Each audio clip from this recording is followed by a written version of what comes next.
윤석열 대통령과 한동훈 국민의힘 대표의 81분 면담 직후 윤 대통령이 대통령실에 추경호 원내대표를 초청해 만난 것으로 확인됐습니다. 여권 관계자에 따르면 어제 추 원내대표는 윤 대통령이 정진석 비서실장 등 대통령실 참모진과 함께한 만찬 자리에 참석했습니다. 추 원내대표는 윤 대통령 만찬에 참석한 건 아니라면서도 대통령실에서 연락이 와 여러 사람이 있는 자리에 참석했다고 밝혔습니다. 잠시 연락이 있어서 함께 여러분들하고 있는 자리에 제가 잠시 갔던 것이고, 또 그런 경우는 통상 있는 일로 그렇게 저는 알고 있습니다. 다만 어제 대통령을 만난 자리에선 어떤 대화를 나눴는지에 대해선 말을 아꼈습니다. 대통령께서 연락을 주셨다는 그런 것까지 일일이 제가 말씀드릴 수는 없습니다. 어제 그 자리에서 대표와의 회동 얘기도 나왔던 그런 얘기는 지금 말씀 드릴 수가 없음을 양해해 주시기 바랍니다. 여당 투톱인 한 대표와 추 원내대표는 김건희 여사 문제를 비롯해 대통령실 문제가 나올 때마다 미묘한 온도차를 냈습니다. 한 대표는 예고한 대로 어제 면담에서 김 여사 문제에 대해 대통령실 인적쇄신과 대외활동 중단, 의혹 규명에 대한 협조 등 3가지를 주문했습니다. 반면 추 원내대표는 지난 18일 검찰이 김 여사의 도이치모터스 주가 조작 연루 의혹을 불기소한 데 대해 증거와 법리에 따라서 나름대로 공정하게 수사 결과를 발표한다고 노력했으리라고 생각한다고 밝히며 한 대표와 시각차를 보였습니다. 어제 윤한 면담이 사실상 빈손으로 끝난 직후 윤 대통령이 추 원내대표와 만나면서 주요 사안을 놓고 친윤계와 친한계 인사들의 의견 차이는 지금보다 더 갈릴 가능성이 커졌다는 평가가 나옵니다. SBS 조윤아입니다. 다행히도 서울시와 행안부의 협조로 이전할 장소가 정해졌다고 합니다. 윤석열 대통령이 어제 한동훈 국민의힘 대표와의 면담에서 김건희 여사 라인으로 거론되는 참모들을 청산해야 한다는 이른바 인적쇄신 요구에 대해 누가 어떤 잘못을 했다면 구체적으로 무슨 행동에 어떤 문제가 있었는지 얘기해달라고 답했습니다. 또 소상히 적어서 비서실장과 정무수석에게 알려주면 잘 판단해보겠다고 말했습니다. 대통령실 관계자는 윤 대통령이 면담 자리에서 한 대표도 나를 잘 알지 않느냐, 문제 있는 사람이면 정리를 했던 사람이라면서 인적 쇄신은 내가 해야 하는 일이라고 말했다고 밝혔습니다. 한 대표는 어제 면담에서 김 여사 라인으로 거론되는 인사 8명의 실명을 언급한 것으로 알려졌습니다.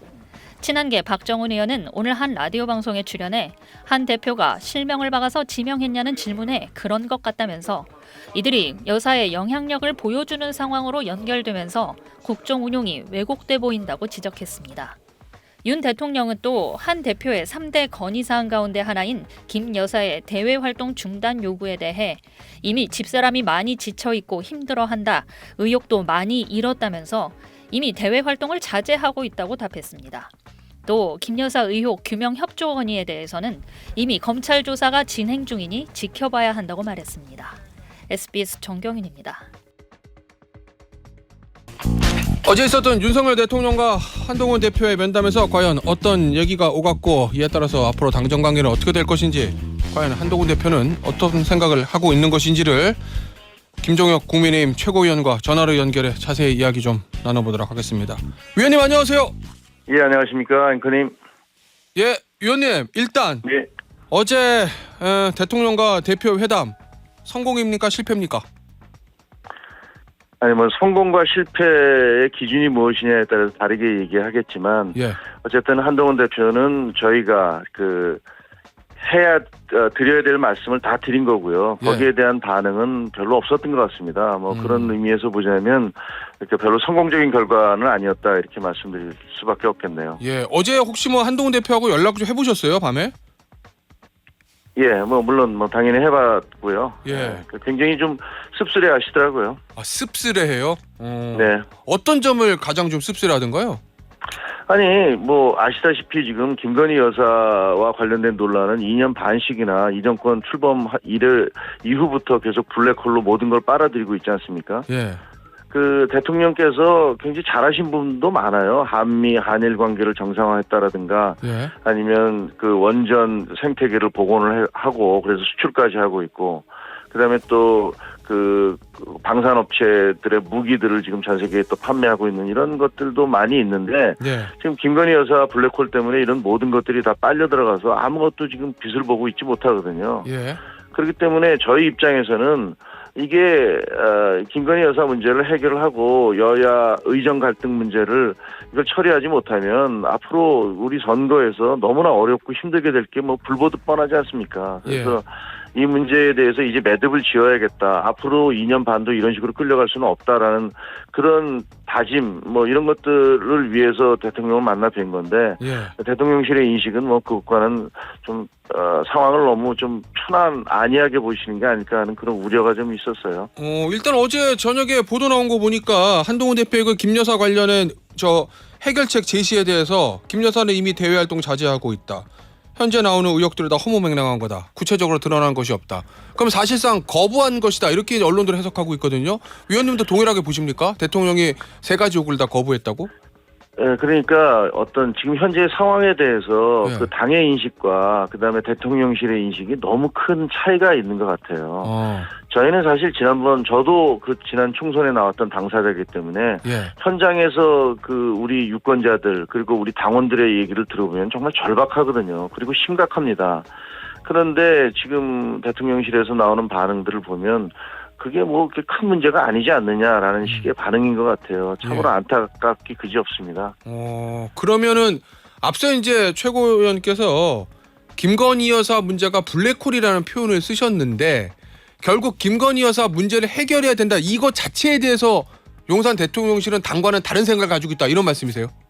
그런 것 같습니다. 그런데 사실 그런 생각을 하고 계시다는 것을 저희는 뭐 어느 정도 예상은 하고 있었어요. 그 처음에 그 모임 자체 독대를 하자라는 그 제안을 드렸을 때도 계속 뭐 연기를 하시고 그다음에 회피하는 듯한 모습을 보이지 않았습니까?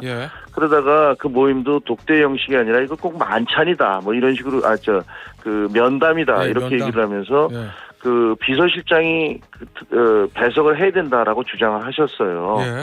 그래서 꼭 2대1 모임으로 가야 된다라고 얘기를 하셨고, 근데 저는 사실은 어제 그 장면에서 좀 충격을 받았던 것은 그 대표가 이제 4시 반부터 하기로 해서 도착을 했는데 그 대통령께서 뭐 이후 그 사무총장과의 전화를 한다고 하면서 늦게 오셨잖아요. 한 25분 정도 늦게 오셨는데 그 대표를 그냥 밖에다 세워놨어요. 그래요? 예, 안에서 앉아서 기다리는 게 아니라. 이건 처음 알려진 얘기인데. 뭐 밖에서 이렇게 계속 서 있게 했고.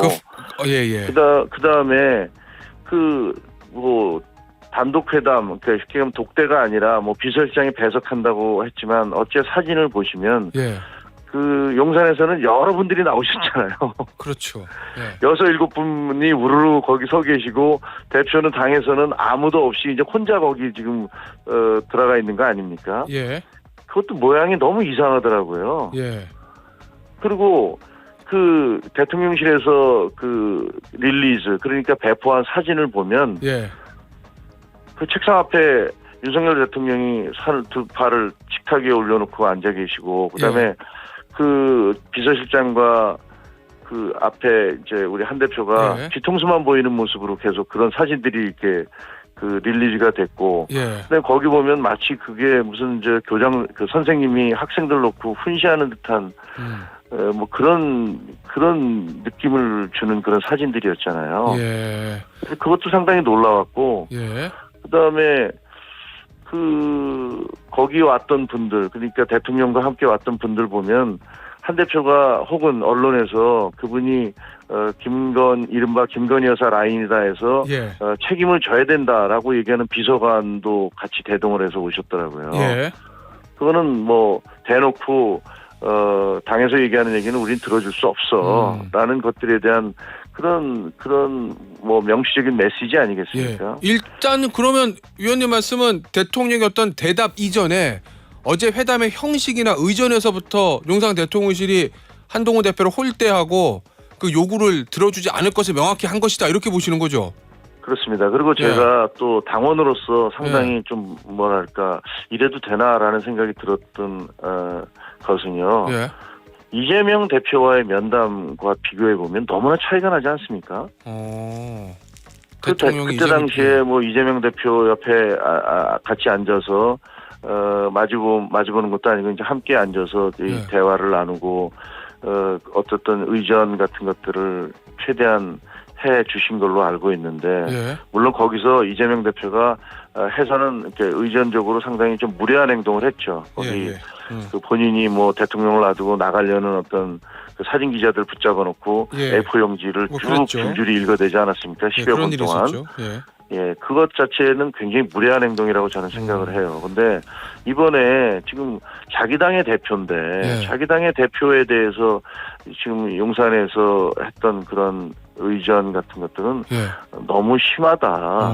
이게 무슨 메시지를 주려는지는 모르겠지만 당대표로서는 지금 당원들 그리고 국민들의 유권자들 국민들의 눈높이에 맞춰서 어떻게 해서든지 김건희 여사 문제를 매듭을 짓고 그다음에 당정이 화합을 해서 의료 갈등도 이것도 해결을 하고 그래서 다시 반등의 계기를 만들자라는 그런 충정에서 그 독대를 제안을 한 것이고 그다음에 독대에 대해서도 대답이 없길래 이제 끝났나 보다라고 생각하는데 무슨 상가에서 그 홍철호 수석이 와서 그럼 다시 하자 이렇게 제안을 했기 때문에 된 거 아닙니까? 그렇죠. 근데 뭐 이런 식으로 할 거면 도대체 왜 하자고 하신 건지 저는 그것도 좀 의문이고요. 자, 그래서 그럼 왜 그러면 말씀하신 대로 이렇게 예를 들어 의전이나 그다음에 결과 뭐 이렇게 도출될 거라면 왜 대통령이셔서 이 독대를 뭐 독대든 면담이든 이거를 허락했다고 보십니까?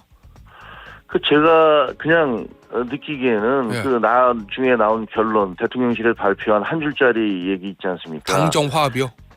당정 화합 그러니까 쉽게 얘기하면 헌정 질서 파괴 세력에 대해서 우리가 함께 맞서자고 뭐 그 합의했다 이 얘기를 그 한 줄을 위해서 하신 건가?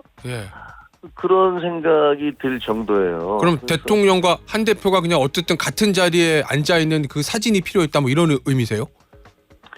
글쎄 뭐 제가 그렇게까지 단정적으로 얘기할 수는 없습니다만 결과적으로 보면 도대체 아무런 그 뭐랄까 그 수많은 문제점들에 대한 아무런 해결이라든가 그 적어도 해결하려는 방향성조차도 보이지 않았다면 그러면 도대체 왜 보자고 하신 것일까?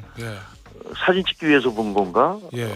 이런 느낌도 들고요. 그러니까 사진을 찍어서 하여튼 같이 앉아 있으니까 또 비서실장과 대표를 앞에 앉혀놓고 훈시하는 듯한 모습을 보이면서 너희들은 내 밑에 있으니까 알아서들 해라는 것들을 뭐 그런 권력관계의 위상을 보여주시려고 한 건가?